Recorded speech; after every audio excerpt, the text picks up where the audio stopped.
আইনের শাসন কাকে বলে এবারের নির্বাচনে দেখাতে চাই, মন্তব্য সিইসির। আমাদের নয়, সেফ এক্সিট দরকার এই রাষ্ট্র কাঠামোর, বললেন উপদেষ্টা আসিফ নজরুল। 17 বছর পর দেশে ফিরছেন তারেক রহমান, জানা গেল দিন। যশোরে হাঁসের খামার থেকে দেশীয় অস্ত্র, খেলনা পিস্তল, ওয়াকি টকি উদ্ধার। বাঁচতে শেখার উদ্যোগে কমিউনিটি স্বাস্থ্যকর্মীদের নিয়ে 3 দিনের প্রশিক্ষণের সমাপ্তি।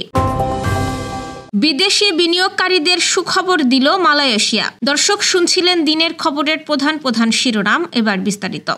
তার আগে আমাদের ইউটিউব চ্যানেল সাবস্ক্রাইব করুন এবং সব খবর পেতে ফেসবুক পেজ ফলো করে রাখার পাশাপাশি ওয়েবসাইট ভিজিট করুন।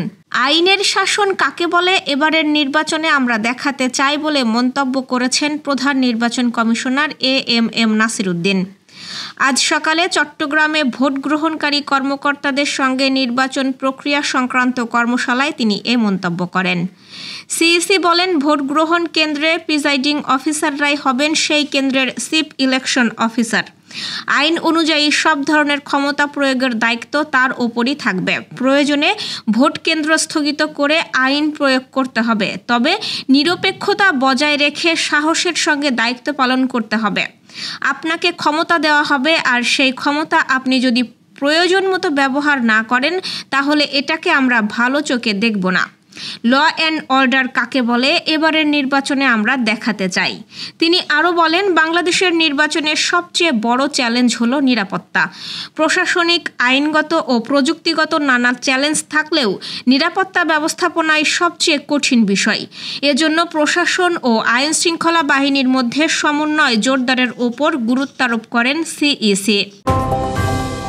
সেফ এক্সিট নিয়ে চলমান আলোচনার প্রেক্ষাপটে আইন উপদেষ্টা ডক্টর আসিফ নজরুল বলেছেন, উপদেষ্টা হিসেবে তাদের কারো সেফ এক্সিটের প্রয়োজন নেই, বরং এই জাতিকে বের হতে হবে ভয়াবহ, অবিচারমূলক ও আত্মধ্বংসী এক রাষ্ট্র কাঠামো থেকে।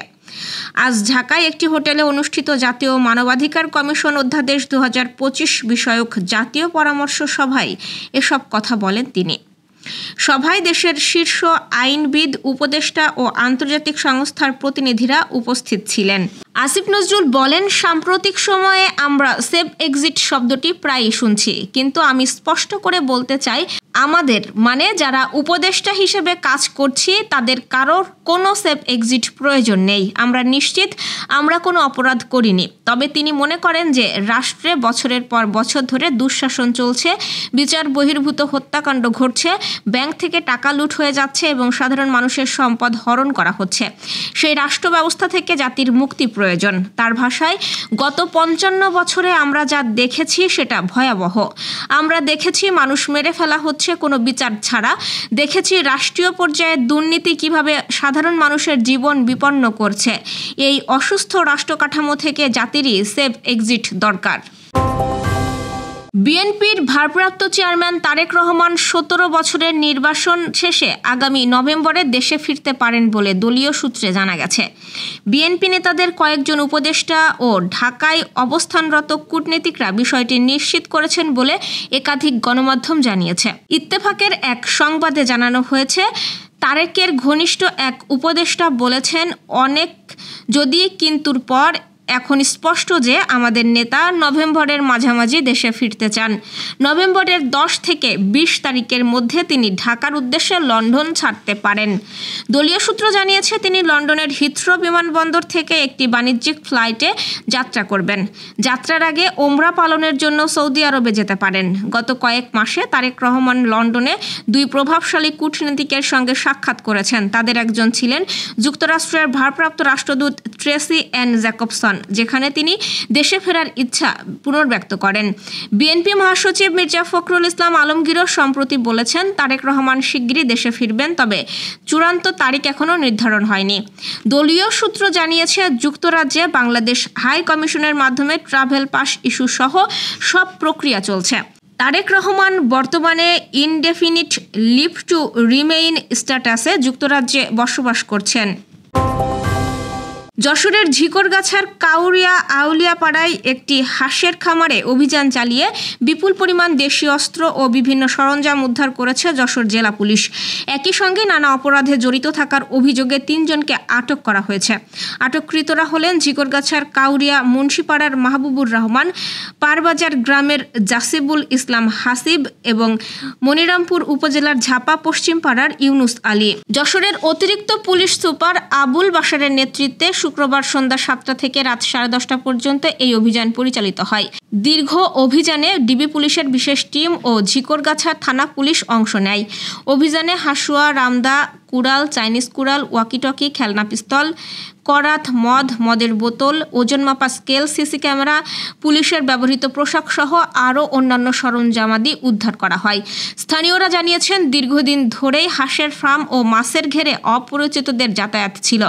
বিশেষ করে রাত হলেই সেখানে অপরাধের আঁকড়া বসত। ঝাড়ের পেছনে তৈরি করা হয়েছিল টোংঘর, যা অপরাধীদের নিয়মিত আড্ডাখানায় পরিণত হয়। স্থানীয় প্রভাবশালীদের ছত্রছায়ায় চক্রটি এতদিন ধরাছোঁয়ার বাইরে ছিল বলেও অভিযোগ পাওয়া গেছে। যশোরে বেসরকারি উন্নয়ন সংস্থা বাঁচতে শেখার উদ্যোগে প্রতিবন্ধীর প্রাথমিক শনাক্তকরণ এবং প্রাথমিক হস্তক্ষেপ বিষয়ে কমিউনিটি স্বাস্থ্যকর্মীদের নিয়ে 3 দিনের প্রশিক্ষণ শেষ হয়েছে। সিবিআরের সকল ক্ষেত্রে প্রতিবন্ধী শিশু ও যুবক যুবতীদের অর্থপূর্ণ অংশগ্রহণ এবং অন্তর্ভুক্তি শীর্ষক প্রকল্পের আওতায় এই প্রশিক্ষণের আজ ছিল শেষ দিন। লিলিয়ান ফান্ডস নেদারল্যান্ডসের অর্থায়নে এবং সেন্টার ফর ডিসেবল ইন ডেভেলপমেন্টের সহযোগিতায় এই প্রশিক্ষণে অংশ নেন বিভিন্ন সরকারি বেসরকারি সংস্থার কমিউনিটি স্বাস্থ্যকর্মীবৃন্দ। প্রশিক্ষক ছিলেন যশোর জেলা প্রতিবন্ধী বিষয়ক কর্মকর্তা মুনা আফরিন এবং বাঁচতে শেখার ফিল্ড ট্রেনার তরিকুল ইসলাম। প্রশিক্ষক সহকারী ছিলেন সিবিআর অফিসার সুমনা আফরিন এবং জোসনা খাতুন। প্রশিক্ষণে প্রতিবন্ধী কি, প্রতিবন্ধকতার ধরন, কেন শিশু প্রতিবন্ধী হতে পারে, প্রাথমিক কিভাবে প্রতিবন্ধী শনাক্ত করা যায়, autism, down syndrome, milestone touch সহ প্রাসঙ্গিক বিষয়ে ধারণা প্রদানের পাশাপাশি প্রতিবন্ধী শিশু সুরক্ষা এবং তাদের অবহেলা ও সহিংসতা প্রতিরোধে করণীয় বিষয়ে জানানো হয়। বিদেশি বিনিয়োগকারীদের আকৃষ্ট করতে নতুন ঘোষণা দিয়েছে মালয়েশিয়া সরকার। এখন থেকে বাংলাদেশি সহ সব বিদেশি বিনিয়োগকারীদের জন্য মাল্টিপল এন্ট্রি ট্রাভেল পাসের মেয়াদ 6 মাস থেকে বাড়িয়ে 12 মাস করা হয়েছে। শুক্রবার দেশটির সংসদে 2026 অর্থবছরের বাজেট উপস্থাপনকালে প্রধানমন্ত্রী দাতুক সেরি আনোয়ার ইব্রাহিম এই ঘোষণা দেন। তিনি জানান, মালয়েশিয়ান ইনভেস্টমেন্ট ডেভেলপমেন্ট অথরিটি এখন শুধু আবেদন গ্রহণের অপেক্ষায় না থেকে আরও সক্রিয়ভাবে সম্ভাব্য বিনিয়োগকারীদের কাছে এই বিশেষ পাসের সুযোগ তুলে ধরবে।